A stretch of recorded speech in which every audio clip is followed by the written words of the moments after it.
All right, so get ready because we're going to deep dive into the art of flirting. Ooh. Specifically for all the guys out there Okay. who want to figure out how to really spark that attraction with women. Interesting. We're going to be looking at this source material. Okay. It's called 3 Simple Flirting Tactics That Drive Women Wild, All right. with flirting lines included. Oh my goodness. I know the title's a bit much, Yeah, but I think we can get some really great stuff out of this. I felt so too. And it's interesting because Yeah. even though it's directed at heterosexual men, Okay.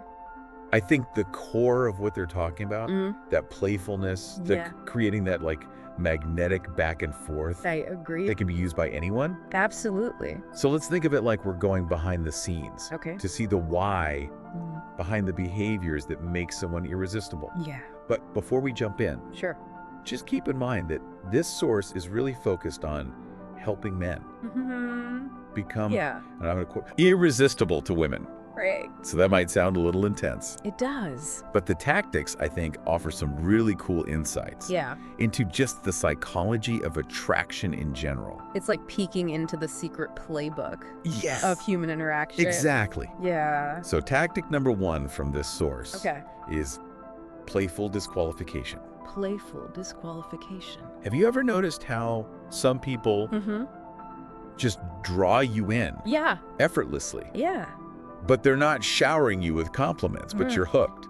It's interesting, isn't it? It is. Because you think constant praise would be the way to go. Right. But it seems like the opposite can work as well. Yeah, and I think it's because humans are wired for novelty. Yeah. For the unexpected Right. playful disqualification. It throws a curveball It does. into that expectation. Totally. So instead of saying, Yeah. you're amazing, Right. you might try saying something like, Okay. and this is straight from the source, All right. you and I could never get along. Ooh. You're way too stubborn, I can tell. Wow. Now, Yeah, on the surface, that might sound like a recipe for disaster, it does. but let's think about the psychology behind it. Okay. It throws the other person off balance. It does. It creates this like Yes. challenge, Yes. and it subtly hints at confidence. Okay. You're not desperately seeking approval. Right. You're playfully suggesting that they need to like work Yeah. to win you over. To win you over. So I'm starting to see the appeal here, but wouldn't that come across as arrogant Okay. or even mean-spirited Yeah. if not delivered properly? You're hitting on a crucial point there. Okay. The magic is all in the delivery. Okay.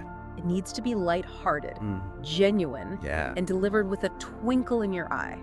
I like that.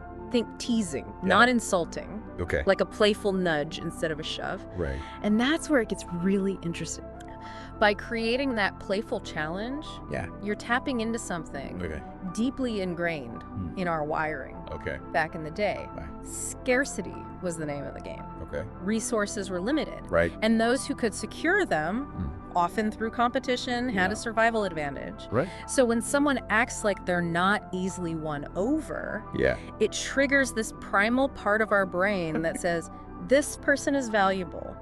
I need to work for their attention. So it's not just about playing hard to get. Right. It's about tapping into our evolutionary wiring. Yeah, I think so. Wow, that's fascinating. Yeah. Now I'm curious. Yeah. Have you ever used this playful disqualification yourself or seen it work in action? Oh, yeah, absolutely. I've seen it used to great effect, especially like in situations where there's already a bit of chemistry. Okay. It's like adding fuel to the fire. Right. But it can also backfire Oh, yeah. if you miss the mark on the tone. Remember, it's a tightrope walk Right. between playful and condescending. Right. You don't want to come across as genuinely disinterested Exactly. or worse, rude. Yeah. Now, speaking of keeping someone on their toes, Okay. the second tactic our source dives into All right. is called reversing the role. Reversing the roles. And this one is all about playful confidence. Ooh, I like it. It's like taking the reins Okay. and playfully suggesting Yeah. that the other person is the one pursuing you. Oh, The source gives this example. okay. Whoa, stop undressing me with your eyes already. Oh, okay. Now, okay, that one might be a bit cheesy, Yeah, a little bit. but I get the idea. I get it. You're not just expressing interest. Right. You're playfully assuming a level of attraction Yeah. from the other person. And that's where the magic lies. Okay. Like, imagine you're at a party. Okay. Someone walks up to you Yeah. and says, "You seem like way too much fun for me to handle." Yeah, okay. They're not just complimenting you. They're playfully suggesting that you've already captivated them. Okay. I see how that could be intriguing. Yeah. It's like you're creating this aura of desirability Right. without explicitly saying, "I'm amazing." Exactly. Yeah. You're planting a seed in their mind. Right. It's a bit like a self-fulfilling prophecy. Okay. By playfully assuming they're already interested, Yeah. you might actually make it so. But this one seems even riskier than playful disqualification. Okay. Right. Yeah. Timing has to be everything. You're absolutely right. This tactic is all about reading the room Okay. and the other person's cues. Yeah. If it's a lighthearted, flirty vibe, Mm-hmm.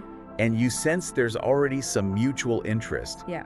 then role reversal can be incredibly effective. Because it just injects like a dose of confidence Yeah. and takes things to the next level. It creates this playful tension, Yeah. like a little game of cat and mouse. Okay. But if you try this too early in the interaction, Right. or if the other person isn't receptive, To that kind of playfulness, it can fall flat. it's like that saying, too much of a good thing can be wonderful. Yeah. You need to find that sweet spot between Yeah. intrigue and overkill. Exactly. So when do you think this role reversal tactic would be most effective? I think it works best when you want to like escalate the flirtation to add a bit of spice to the mix. Right. Maybe you've been chatting for a while. Okay. There's a good rapport. Yeah. And you want to see if you can take things further. It's like you're testing the waters, Right. but in a playful, confident way. Exactly. So playful disqualification is all about challenging expectations, Mm-hmm. creating intrigue. Yeah. And role reversal is about amplifying that intrigue Yeah. and injecting a dose of playful confidence. Now, what if we take that a step further Okay. and really shake things up? Right. That's where our third tactic comes in. Okay. The push-pull. Yes. The emotional roller coaster of flirting. This one is all about creating that delicious tension It is? between showing interest Mm-hmm. and then playfully pulling back, Right. keeping the other person guessing. Our source provides this rather dramatic example. Okay. "You're so cute, I hate you." Okay. Okay, maybe not the smoothest line, Right. but it illustrates the core concept. It's that unexpected shift. Yes. Right. 1 minute you're leaning in. Yeah. The next you're creating a little distance. Precisely, and this taps into some powerful psychological mechanisms. First, it creates unpredictability, Right. which keeps things interesting. Okay. Our brains are wired to crave novelty and surprises. Yeah. And the push-pull dynamic keeps the other person on their toes, Okay. wondering what's coming next. And isn't there also something about how it plays with our reward system? You're absolutely right. Okay. When you pull back, Hmm. you create a sense of scarcity, Right. which actually makes your attention more valuable. Okay. Think about it. Yeah. We tend to want what we can't have. And the push-pull dynamic taps into that desire. So you're not just creating intrigue. Yeah. You're triggering this primal urge Right. for something that seems just out of reach. Exactly. But how do you walk that fine line Okay. between playful push-pull Mm-hmm. and just sending mixed signals? That's the million-dollar question, isn't it? Yeah. It's all about balance. Right. You want to give enough positive reinforcement to keep the other person engaged, Right. but not so much that it becomes predictable. Okay. The key is to be genuine in your interests, Right. while also maintaining a sense of playful detachment. So you're not playing games, Right.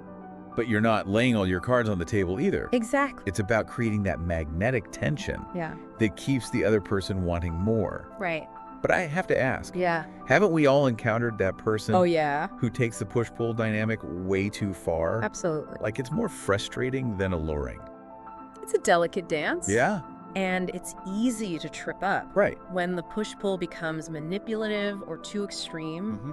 it loses its charm. Yeah. It's no longer about playful banter. Right. It's about power dynamics and control. Right. And no one wants to feel like they're being toyed with. Exactly. So have you ever experienced this push-pull dynamic in your own life, either as the giver or the receiver? Oh, definitely. I think we've all been on both sides of that equation at some point. Yeah. It's that feeling of being drawn in and then pushed away. Right. And it can be both exhilarating and frustrating, Right. but when it's done right, Yeah. It's like a dance. Yeah. It's playful back and forth that keeps you on the edge of your seat. I can definitely relate to that. Yeah. It's like you're constantly trying to decipher the other person's signals, and that uncertainty, Yeah. that mystery Right. can be incredibly alluring. It is. But what's really fascinating about this source material Yeah. is that it emphasizes Okay. how these three tactics, playful disqualification, Right. role reversal, Yeah. and push-pull, can actually work together Okay. to create an even more dynamic and engaging interaction. It's like having a toolkit Yeah. of flirting techniques. Right. That you can adapt and use Right. depending on the situation and how the other person is responding. So you might start with playful disqualification to break the ice. Right. Then transition into reversing the roles to ramp up the flirtation. Yeah. And then sprinkle in some push-pull I like it. to keep things spicy. To keep them on their toes. Right, exactly. Yeah. But let's be real here. Okay. These are just tactics. They're not some magic formula Right. for guaranteed attraction. You're absolutely right. Right. The most important ingredient Yeah. in any flirtatious interaction is genuine interest Yeah. and connection. If you're not genuinely interested in the other person, no amount of playful disqualification or role reversal is going to make a difference. Yeah. You can't fake chemistry. That's such a crucial point. Yeah. These tactics might help spark the initial attraction, but it's the real connection. Right. The shared interests, the laughter, Yeah. the genuine curiosity that keeps the flame burning. Exactly. And that's what I want you to keep in mind Yeah. as we wrap up this deep dive. Okay. As you go out into the world, maybe even experiment with these tactics. Yeah. Pay attention to how they make you feel Okay. and how the other person responds. How they respond. Because at the end of the day, Yeah. flirting should be fun. Absolutely. It's about expressing your interest, Right. creating a playful connection, Yeah. and seeing where it leads. Enjoying the dance of attraction. Yes. The thrill of the unknown. A possibility of something special. Exactly. So there you have it. All right. 3 flirting tactics deconstructed and analyzed. All right. Now go forth and flirt responsibly, everyone. Good luck out there.